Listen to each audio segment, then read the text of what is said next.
Hello বন্ধুরা, এই মেঘলা বাদল দিনে সবাই কি করছো? ঘুম থেকে উঠে ভাবছো নিশ্চয়ই কি খাওয়া যায়। চলো আজকে কি খাবে আমরা বাবু? বীরসোনাকেই জিজ্ঞেস করি কি সকালে? খাবে।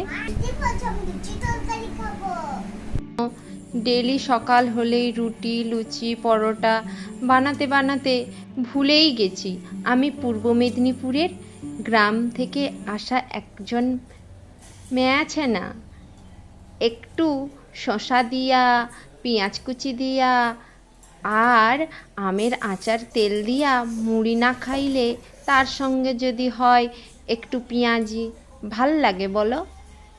কিন্তু এটাই খাবো আজকে। চলো, তোমরা কি দেখছো ভ্যাল ভ্যাল করিয়া? চলো বানাইয়া ফেলি পেঁয়াজিটা। পেঁয়াজ কুচির মধ্যে একটু লবণ দিয়ে ভালো করে প্রথমে পেঁয়াজগুলো পরিমাণ মতন লবণই দিয়ে দেবো, আর পরে দেবো না, ভালো করে মাখিয়ে নেব। তোমরা নিশ্চয়ই ভাবছো হঠাৎ করে ভাষা কি করে চেঞ্জ হয়ে গেল। হ্যাঁ, এইটা আমার মাতৃভাষা, তাই জন্য একটু বলে ফেললাম। চলো, পেঁয়াজের ওপরে বেসন, পরিমাণ মতন কালো জিরে, হলুদ গুঁড়ো, জিরে গুঁড়ো দিয়ে ভালো করে মাখিয়ে নেব। প্রথমে ওই পেঁয়াজ থেকে যে বেরিয়ে আসা জলটা দিয়েই মাখাবো, তারপরে হালকা একদম জল দেব। টাইট করে মাখতে হবে পেঁয়াজের। এটা পকোড়ি হবে না, এটা পেঁয়াজি হবে। দেখবে যখন এরকম গোল গোল হয়ে যাচ্ছে পাকানো, ভাববে রেডি।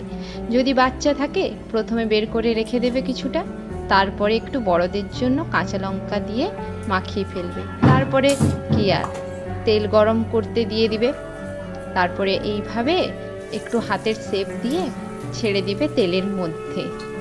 এইভাবে তেলের মধ্যে আস্তে আস্তে করে, যাতে ভেঙে না যায়, দেখবে দিয়ে দিলে তারপরে আস্তে চুরবুর চুরবুর করে ওইটা হতে থাকবে। যেমন ওই যে আমরা পড়েছি না, দুটি শালিক ঝগড়া করে রান্নাঘরের চালে, ওই রকম যেন কেউ ঝগড়া করছে। আবার গ্যাসের ফ্লেমটা বাড়িয়ে রেখো না, মিডিয়াম করে দিও, নইলে ভিতরে থাকবে কাঁচা আর উপরে হবে পোড়া। সবাই খেয়ে মজা কিন্তু পাবে না। দেখো এইরকম লাল লাল হয়ে গেলে আস্তে আস্তে করে তুলে নেবে। হয়ে গেল আমাদের বাবুইয়ের পেঁয়াজি। এবার হবে আমাদের।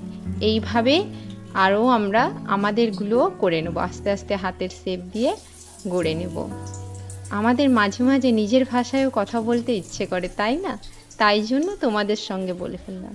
দেখো নিয়ে চলে এসেছি মুড়ি, পেঁয়াজ কুচি, শসা কুচি, ছোলা আর পেঁয়াজি, তেল আচার সব নিয়ে পৌঁছে গেছি। আমরা কিন্তু পূর্ব